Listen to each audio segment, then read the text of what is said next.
عراقی مزاحمت کا امریکی اڈوں پر بڑا حملہ، خامنہ ای کی شہادت کا بدلہ۔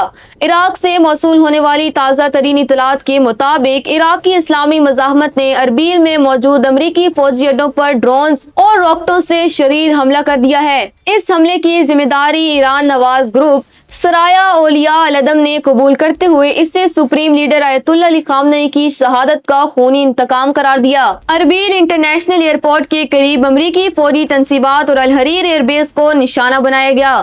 حملے میں خودکش سوام ڈرونز اور راکٹس کا استعمال کیا گیا، جس کے بعد اربیل کے آسمان پر دھماکوں کی آوازیں سنی گئیں۔